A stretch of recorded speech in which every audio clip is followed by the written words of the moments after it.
Hey everybody, St. Paul here, and welcome to episode 25 of Music on the Run. Well, running and short season is all over. Yeah, we got snow here, pool's all closed up. But hey, we got the clothes to do it, right? Episode 25 features a really good friend of mine by the name of Jarrod Lawson. He's next on Music on the Run. Enjoy.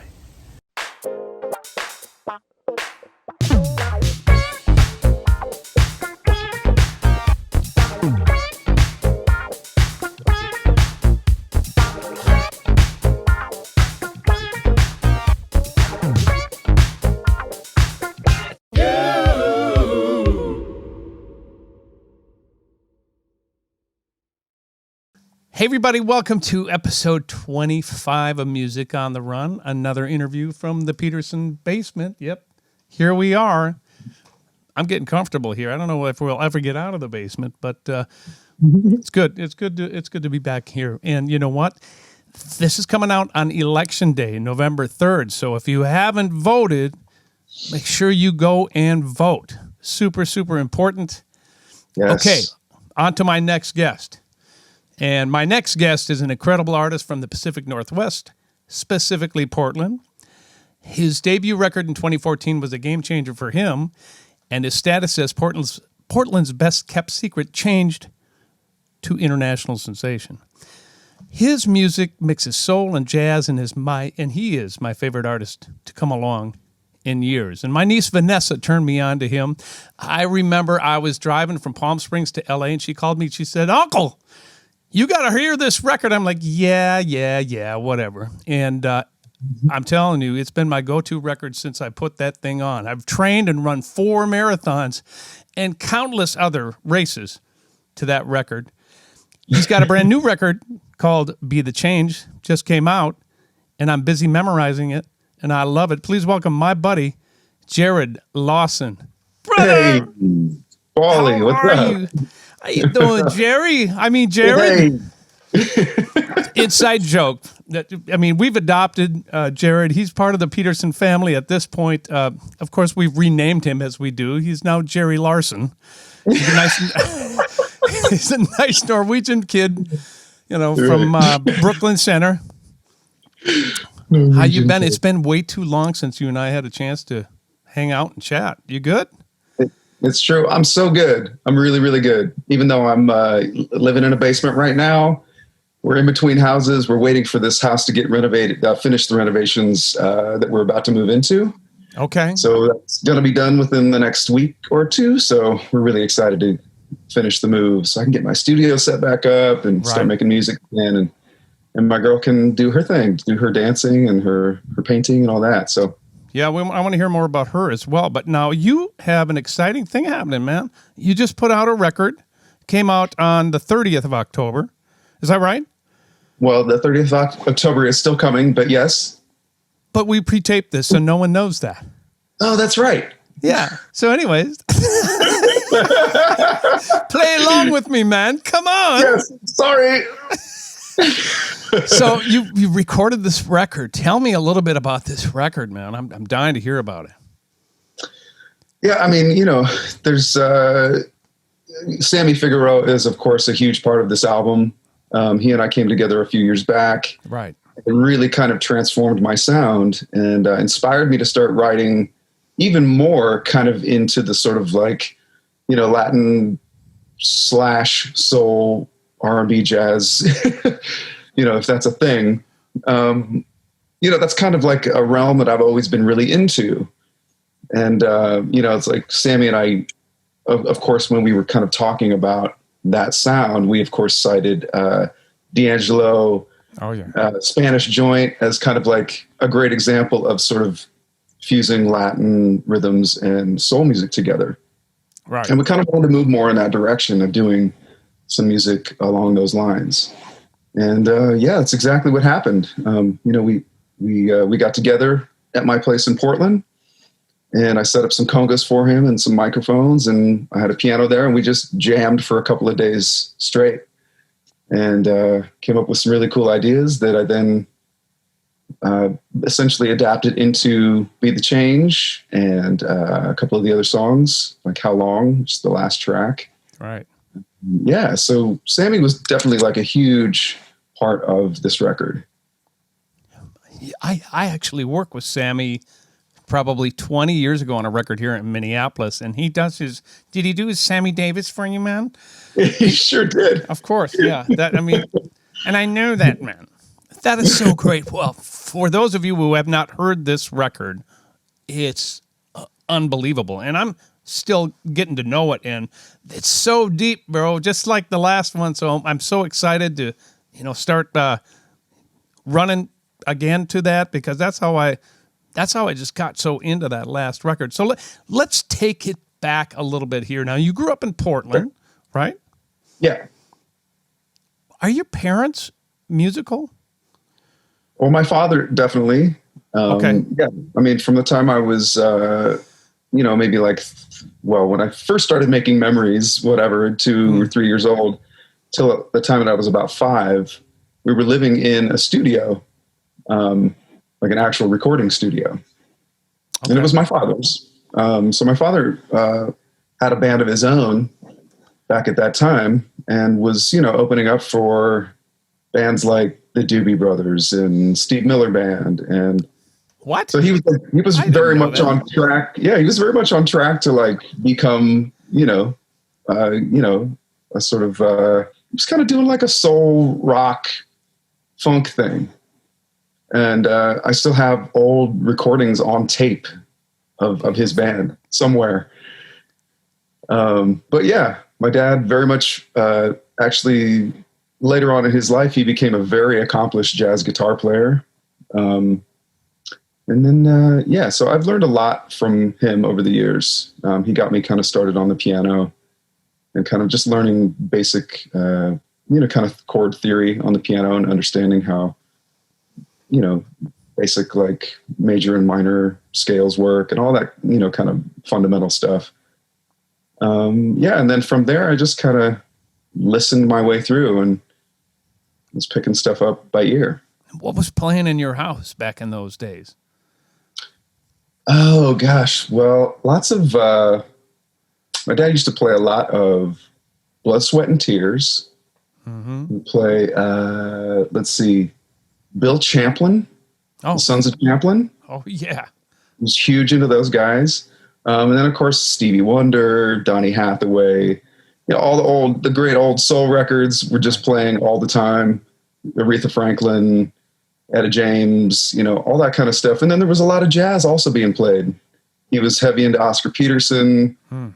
So I was like hugely influenced by Oscar Peterson growing up as a young pianist. So there's a tape that my father made with Oscar Peterson from the 50s I have to share with you.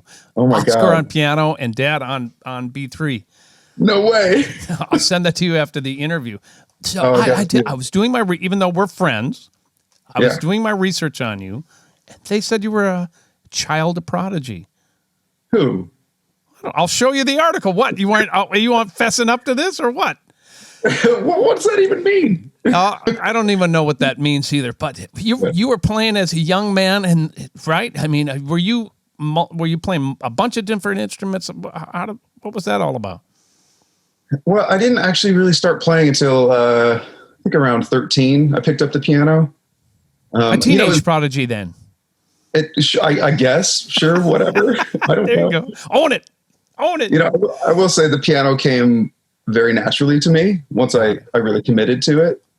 It kind of took me a minute, I think, to really kind of become determined about music. I think I was almost, because of the fact that my dad was so into music, I was kind of like, I'm going to do something else. But eventually it made its way into my heart, and I really realized that it was my main passion. But it took me a minute to realize that. And then, kind of finding the relationship between my voice and the piano was really what lit the fire to make me go, wow, maybe I could really do something special with this combination of using my voice. And Stevie Wonder was hugely instrumental in inspiring me in that direction also. Did you play all throughout high school then, or tell me about the developmental stages where so high school into starting to play around Portland. Yeah, in high school, I was always heavily involved in the chamber choir, and we had like a vocal jazz ensemble, right?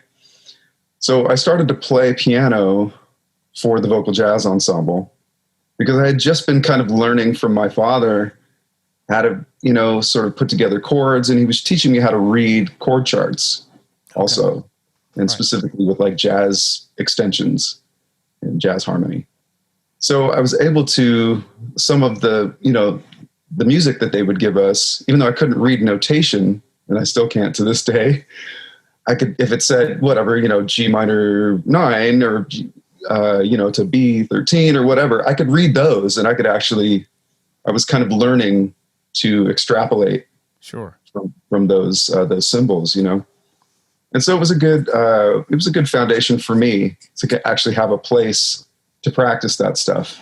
And my choir teacher at the time, who actually coincidentally is Christopher Friesen's father, who's been playing bass for me for years now. What? Oh, wow. His father, Tim, was my choir teacher in high school.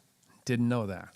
So yeah, he was happy to have me, on the piano at the time, and he gave me that opportunity to kind of sort of actually get some sort of onstage experience that way, which was awesome.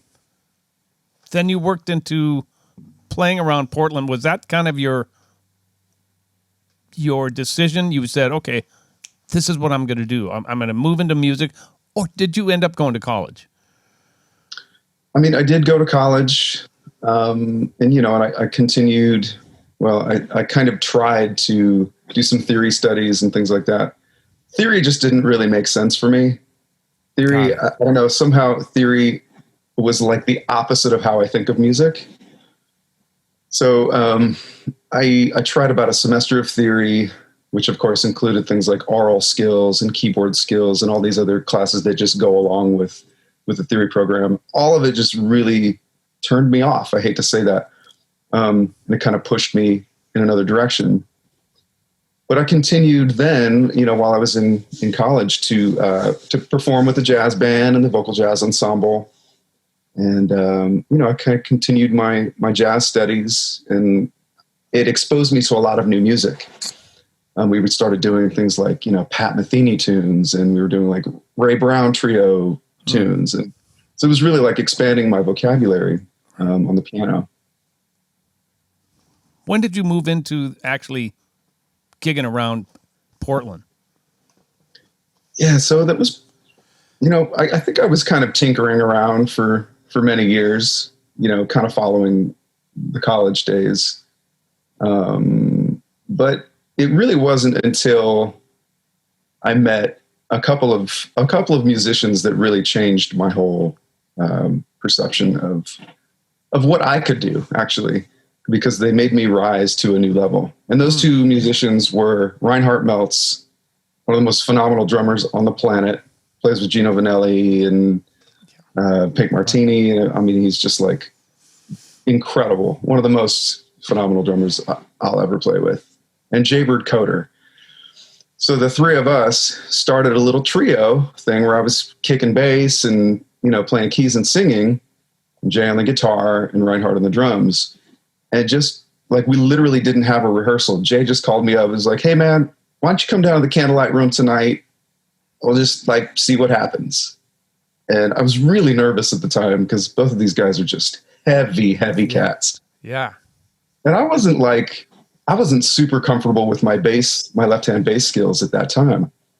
But I will say, after about a year of playing as a trio with those guys, I think I must have leveled up 2 or 3 times, it just really made me rise to a new level. And I appreciate them for that.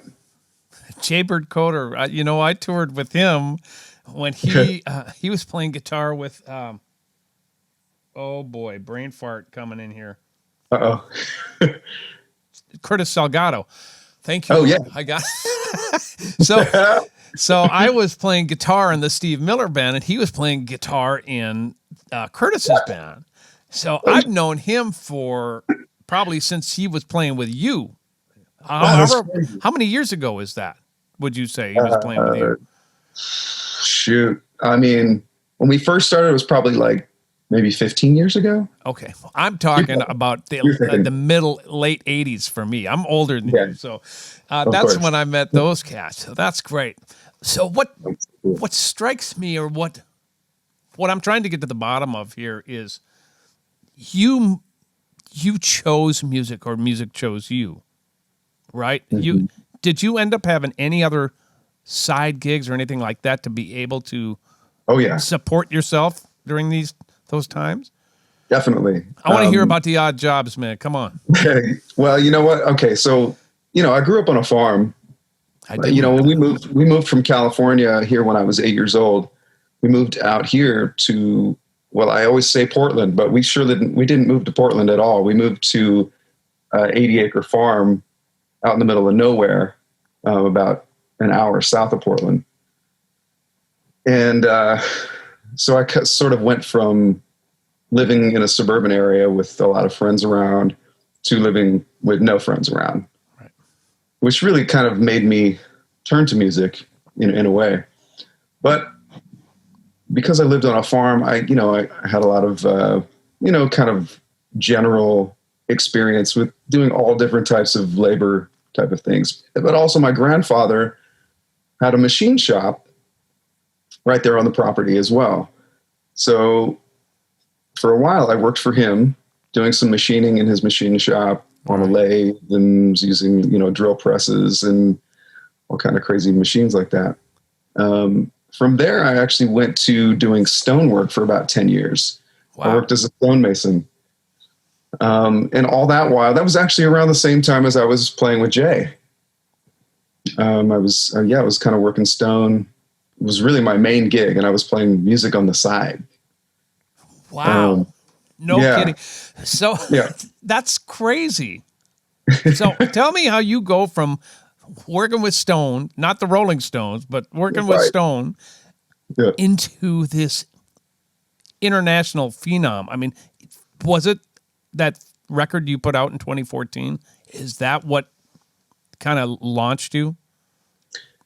Well, yeah, absolutely. But also sort of concurrently with that, in terms of the timeline, like literally, I want to say maybe 9 months before I released the album, I had to finish working with Stone. I was having serious repetitive stress issues in my wrists, particularly with my right wrist, but I was having issues all over my body also. It's just like, I'm a really small framed dude, I was lifting 100-pound stones all the time, swinging a hammer at a chisel just over and over and over all day. Just a lot of stuff that's really hard on your body, hard on your back, hard on your neck, hard on your knees, everything. So I actually had a workman's comp claim because I literally couldn't use my hand anymore. My hand was like seizing up on me. Wow. So I had to quit. And around that time, I decided to just really focus on the album and finish it up. So it kind of gave me the opportunity to take some time off and really focus my attention on finishing up, that first album of mine and get it out. At which point I just threw it up on iTunes one day, not really having any expectation of what was going to happen. And then next thing I know, I'm touring all over the world. Wait a minute. Are you telling me that, so you worked on this record with a friend of mine, by the way, Dave Freelander, who used to work at Paisley Park. That's right. We figured that out, right? That's right. You finished this record. You're like, I'll just throw it up there. You weren't like, oh, this is the greatest. You had no expectations? I mean, I'm sure you had some. But obviously I hoped that people would hear it and would enjoy it, and maybe something good would come of it. But I really didn't. I don't know. Maybe I just lacked the self-confidence at the time to even believe in myself in that way. Tell me about some of the responses that started coming in. When did you get wind that this thing had legs? So there's this DJ in the UK named Roger Williams. He does a show called Soul Sorts. And I remember first hearing a podcast that he had done where he had literally played every song from the album, and he like talked about all of the songs extensively and what he loved about them. And I was like, I mean, he was glowing review while he was playing all these songs on his podcast. And I was like, whoa, this is crazy. I like saved the podcast. I was like, oh my God, this is amazing. Played it for all my friends. I was like, you're not going to believe this. Right. And the next thing I know, I'm realizing that he was not the only one. Like there were tons of these other DJs, most of them in the UK, but some of them kind of sprinkled throughout Europe and Japan. And I just suddenly started to realize that this thing really had legs. How do you prepare for something like this? I mean, what did you do when you found out that you had this following starting to happen overseas and in Japan? How does that change you? God, that's a good question. I don't know. Did it? I don't know that it changed me at that particular time. I mean, I was already going through a tough time. I actually was in the middle of a divorce at that exact time also, which was just like, there was, it rains, it pours, it's like, it's going through a divorce, non-amicable, not fun, an emotionally rough time, of course. And then I've got this like really, really incredibly uplifting, thing happening with my music career. It was almost difficult to even know how to process it all at the time. But I guess I did my best. I mean, one of the best things I probably did at the time was work with Dome Records, who I'm still working with now. Peter Robinson at Dome Records was really like a huge piece of kind of like helping to sort of manage my career in a way, to be honest. I mean, he's the label owner, but he really took on so much more responsibility than that. Kind of became like a very managerial, sort of position.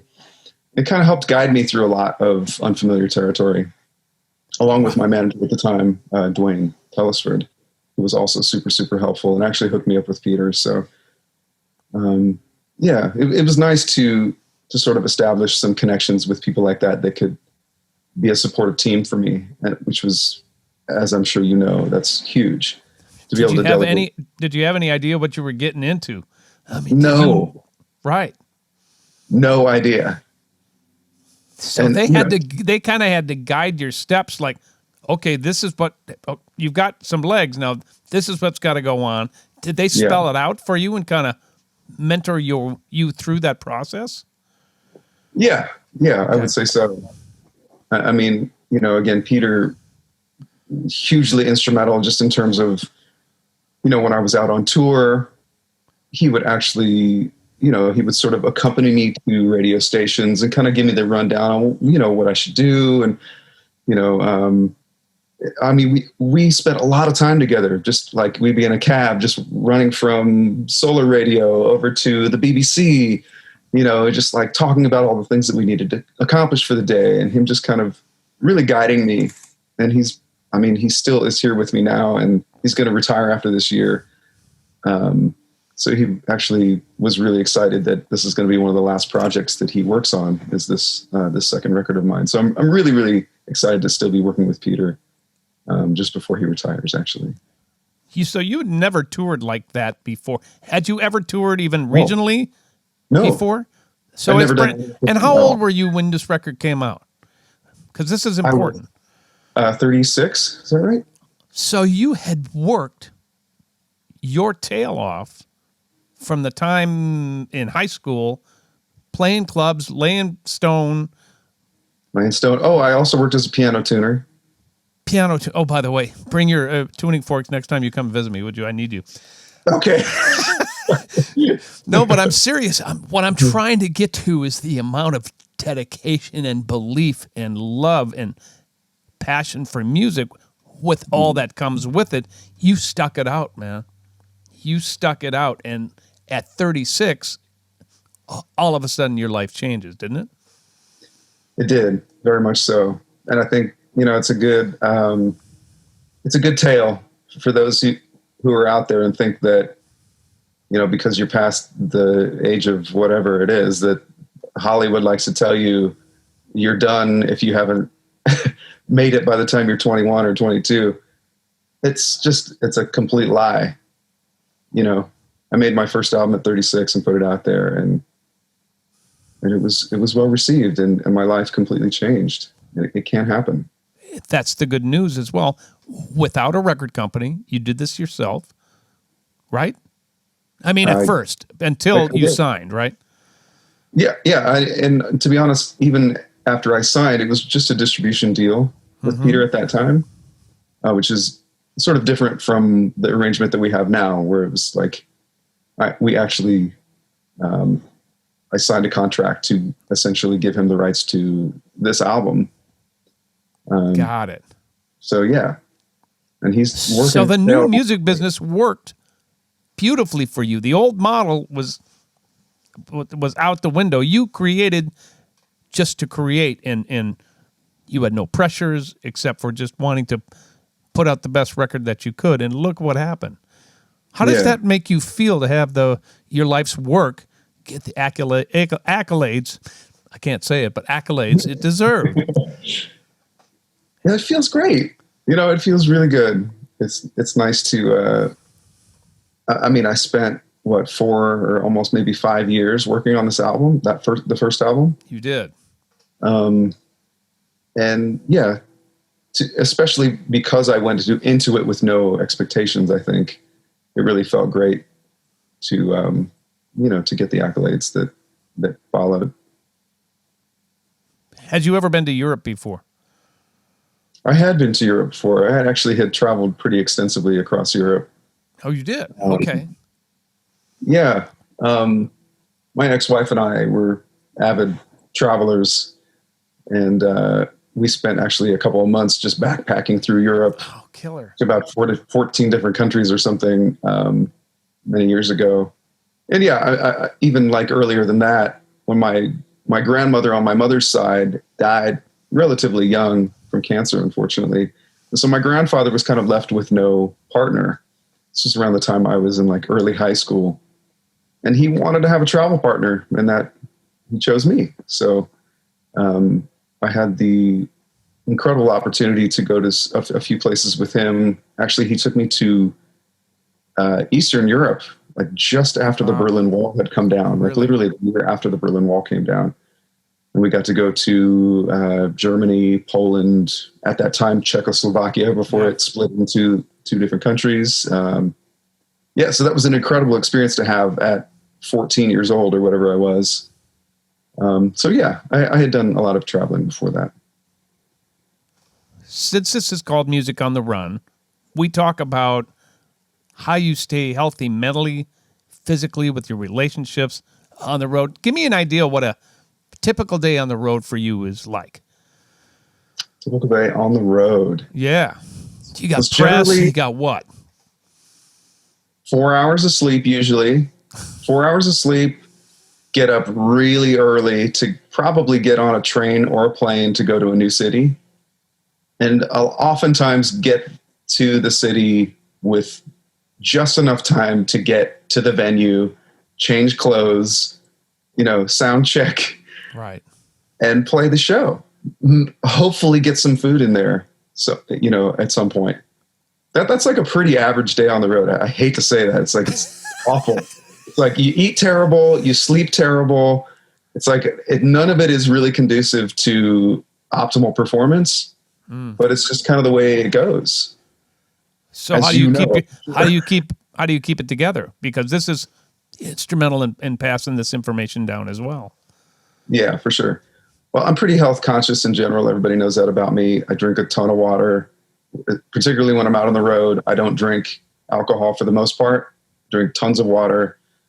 I try to, if I know where we're going ahead of time, I try to do a little investigation on where are some, maybe kind of health food type of stores that are close by to the venue or the hotel where we're going to be, where I can go maybe grab a hold of something that's going to, give me some sustenance and make me feel good and kind of feed my brain. And There you go.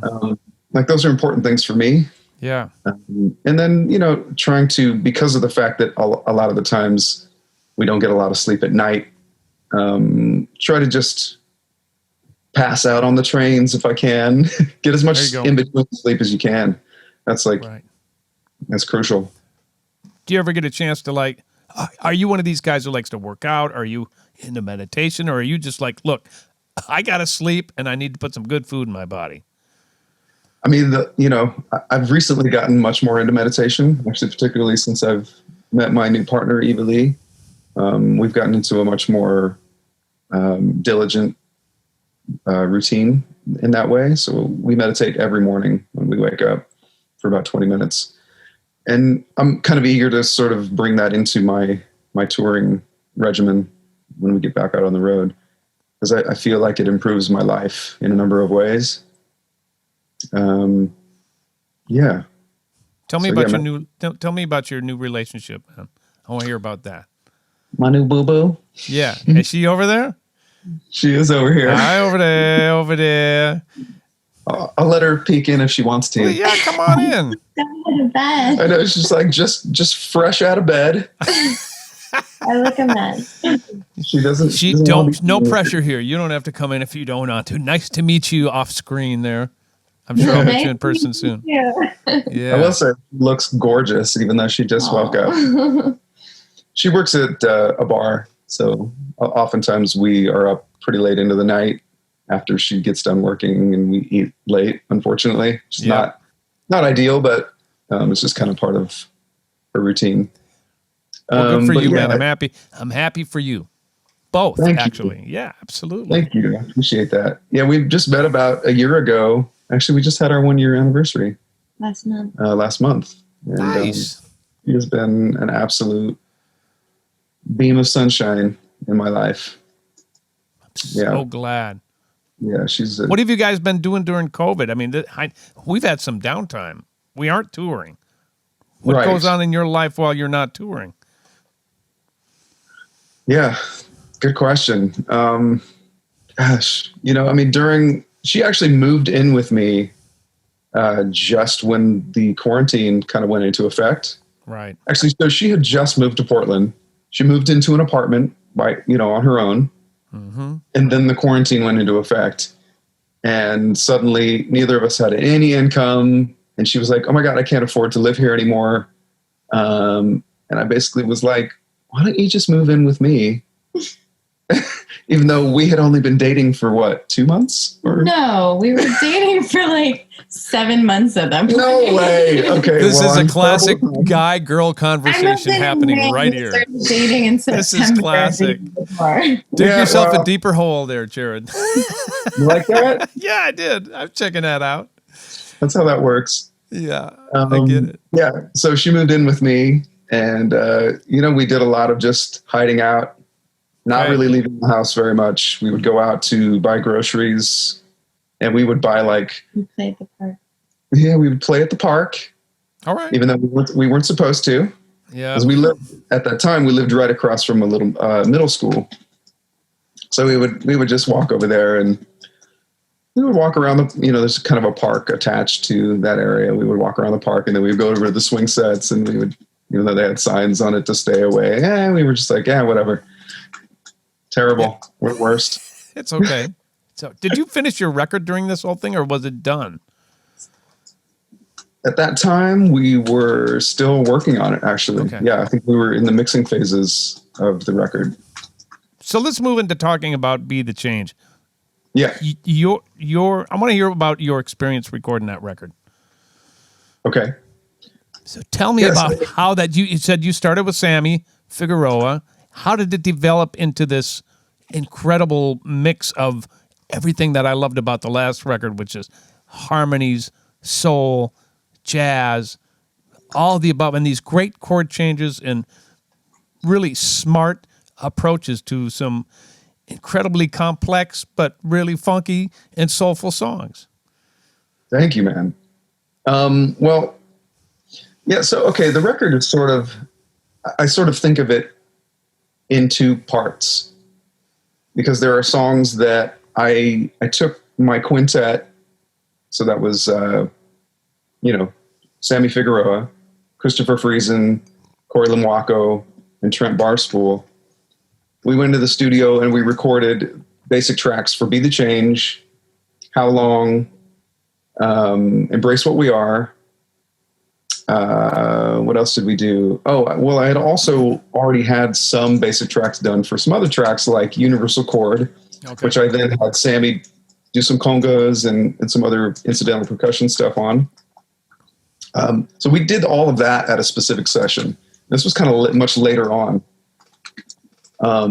But leading up to that time, for the last, 6 years that it's been since I put out the first record, I already had been working at home just on some of these other songs. Soul Symphony, I just kind of had been tinkering around on at home. Boy, I like that new arrangement of that, man. Woo. Oh, thanks, man. Oh, yes. I'm playing bass on that one too. No. Yeah. You get greedy, man. You got to leave that to the pros, man. No, I'm just kidding. That's great. I probably have to re-listen, man. That's very cool. But so a lot of these songs I had already been kind of working on and just recording slowly in my own time at home, in my home recording studio. And I had done some basic tracks with Reinhardt on drums, Damian Erskine on bass, another super, super badass cat.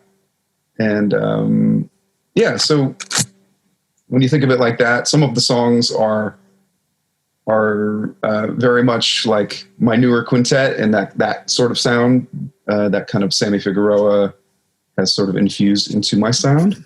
Right. And some of the other stuff is a little more, kind of, it just sounds like I recorded it at home.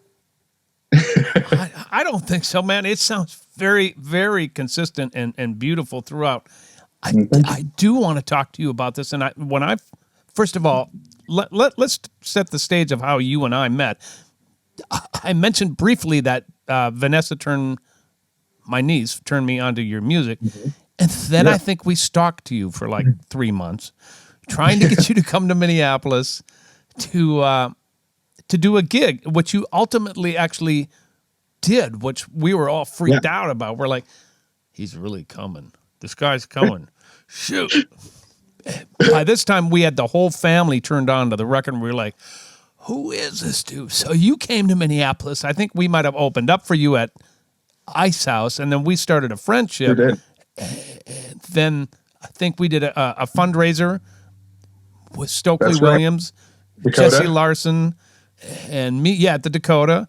And then we did a gig at Crooners. So you and I have actually, we've known each other for a few years now. And so it's exciting for me to be able to get the chance to interview you and also hear that new record, because I'm part of the press pool. I got to hear it before it came out. That's right. I feel pretty good about that. But what turned me on to your music not only was your mixture of soul and jazz, but your lyrics, man, because you are, correct me if I'm wrong, socially conscious. You have some spirituality in there, and that continued through this record. What drives you, your lyric writing? What makes that happen? That's a really broad question. Thank you. I'm just here to help you. Yeah. Obviously my experiences in my life, of course, inform what I write about.